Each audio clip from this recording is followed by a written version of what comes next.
Howdy, howdy, y'all. It is another I Am That episode, chapter 78. All knowledge is ignorance.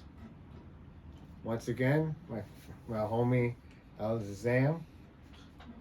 You know his YouTube channel, you know what he's all about. If you haven't checked it out, please do subscribe, as well as this one if you haven't already.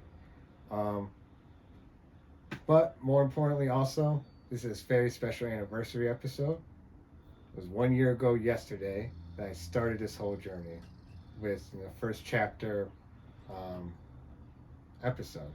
It's like 1 year ago yesterday. And today is Nisargadatta Maharaj's birthday. And I'll see you'll see in this chapter, he would not say he wouldn't celebrate this day. He wouldn't be oh, I was born this day. That's not. He literally says at one point, I am not born. He literally explicitly says those terminologies.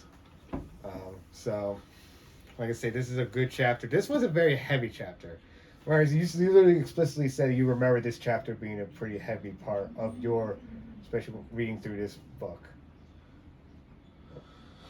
Yeah, there's a couple things that, parts that stand out that I remember being really important to me, like when he says, basically, like my guru said, in the supreme reality, I could not disbelieve him. So, just the way that Maharaj uses that language, nobody else really uses language quite the same way that Maharaj does. And when he says, I could not disbelieve him, it's almost like he's giving a clue as to what reality really is. Reality is what you can't disbelieve. And a lot of people wonder, what reality really is or what truth really is, but you could say, what you can't disbelieve. Yeah.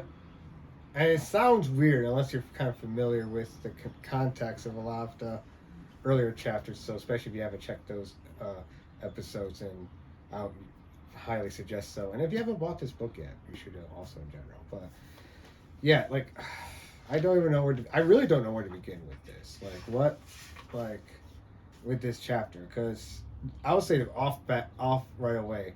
I think the questioner does, in terms of rating the questioner, I would say the questioner does a really good job because he pulls some really interesting answers. Like you say, he pulls some really interesting answers out of him. He even pulls some stuff that we normally don't hear from others. Like in terms of for example, what realization actually is. Right? He says, I forget what exactly he says it was, but he says, questioner, if the self is forever the unknown, then what is realized and self-realized. Maharaj, to know that the known cannot be me or mine is liberation enough.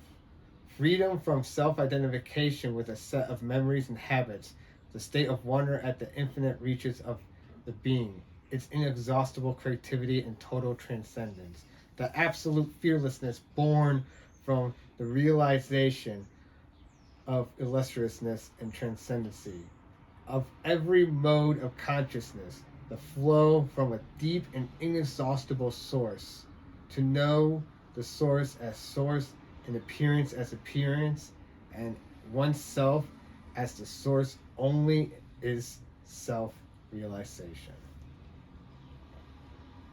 And for me, I feel what that kind of translates down to is you just know what things are for what they really are fundamentally.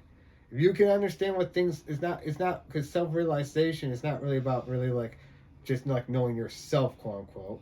It's knowing that yourself is, and he even says that later in the chapter, your outer and your inner are both the same. And that's why I feel and that's very, I know, kind of foundational towards Hindu, Buddhist, Eastern types of beliefs in general, is that sort of everything is one, essentially, that the outer and the inner are inextinguishable. What's in here and what's out there, the same thing. There is, because he even says in this chapter too, I remember at some point that there, how can you can't know the self is the unknown. Well, he says at the very last part, the unmanifested is my birthplace. Right, that was like the very last line. Yeah, I like that, and I'm like, cause I that line also particularly hit me.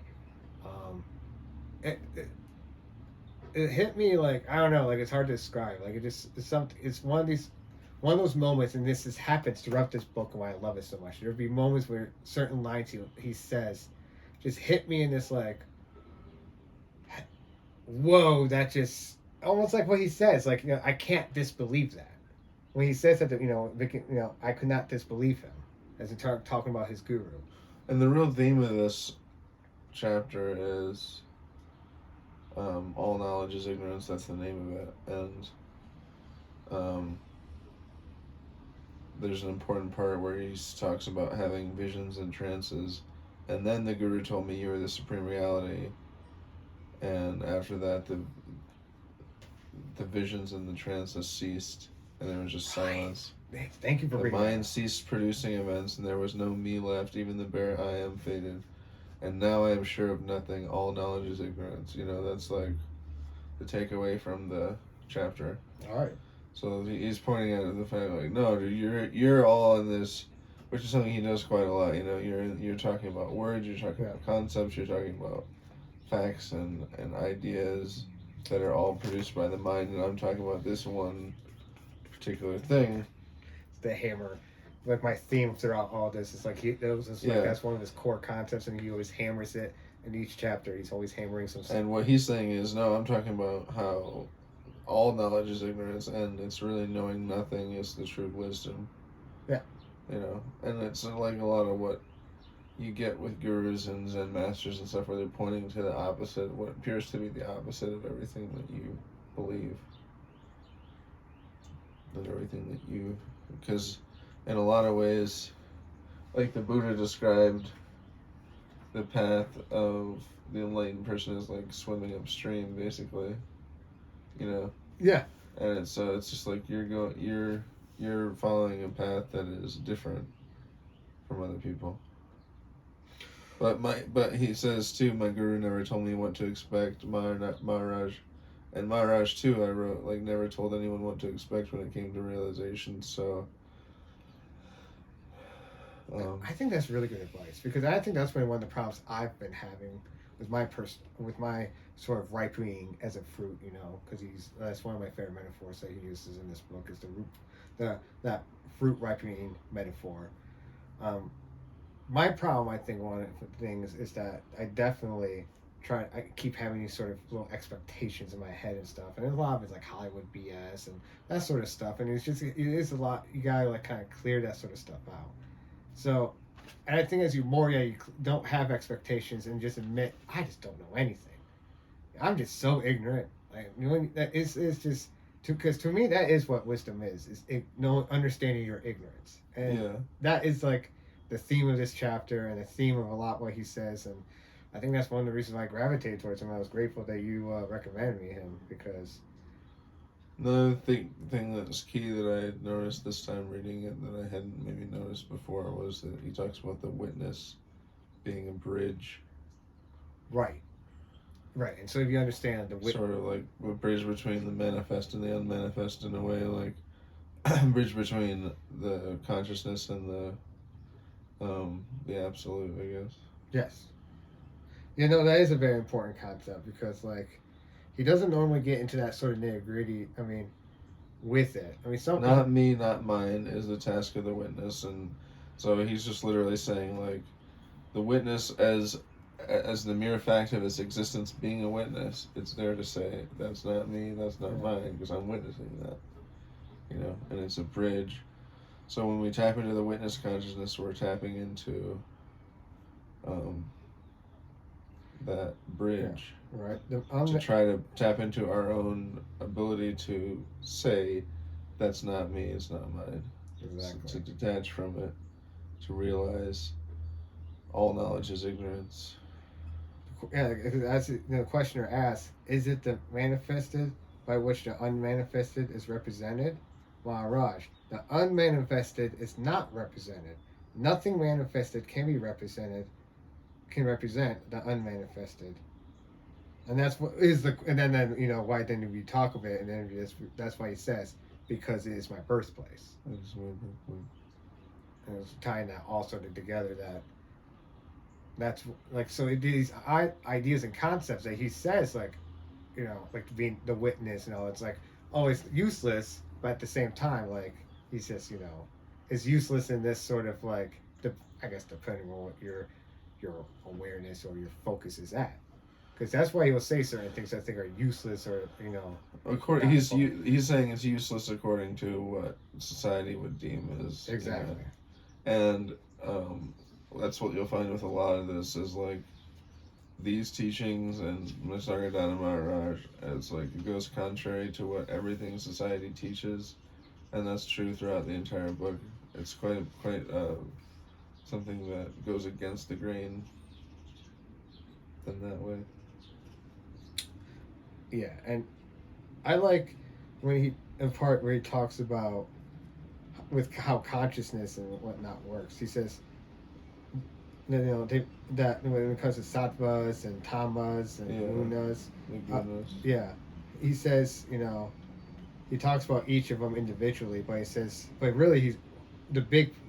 What he also then says right after is they mix and flow in consciousness, in time and space. There is eternal flow, birth and death again, advance, retreat, another advance, again retreat, apparently without beginning and without end. Reality being timeless, changeless, bodiless, mindless, awareness is bliss. I just think something about that description, especially of naming these things that we just are so just accustomed to as like just paramount to existence, is saying nope, no time, no change, even not even change. Like we can't even comprehend that. I feel so hard for us to comprehend that, a changeless thing, because change is so fundamental to our, like, or at least as we can think, like as we perceive it to be so fundamental to our existence. It's like every moment things are changing, in this world. Like at least that's how our, we've been typically associates and understands it. And he's like, no, no, no, no, no. That's not even that's not reality at all. Ultimate reality is beyond these concepts. And these even things that we find to be fundamental to reality are at the very fundamental thing, muddying the waters, so to speak, in that sort of way. But that muddying of the water, quote unquote, one would argue is just that's just part of the retreat, the advanced retreat. Advanced retreat to me, I also think about that as in terms of people sort of like general, maybe sort of spiritual journeys and whatever you want to call it, quote unquote progression, especially if you're in that school of thought that spirituality is really like a progression.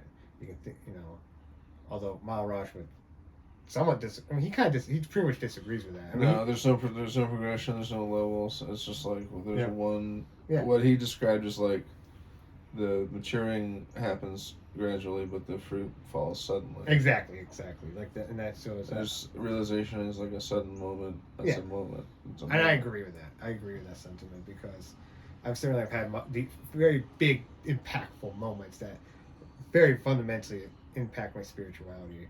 Either through whatever other experiences. Though my most recent experiences, I would say, are my most sublime, most surreal experiences, which I talk about in my YouTube video, my Krishna video, and stuff like that. You can check out as well. But yeah, like all that, I think, like I say, ties into this, and like I say, I appreciate you once again. Always recommending me this book and recommending me this stuff. No problem, man. Like what? Is there anything else that because he actually took some pretty serious notes this time around. Like I say, this chapter was that heavy. Like we had to make There was a lot going on. Yeah. It was pretty heavy. I mean, all I can say is all is seen in daylight except daylight. And what we're talking about, we're trying to talk about the unmanifest, which is in some ways the hardest thing to pinpoint possible. So we hope that we've given it credit, but it's the most difficult thing.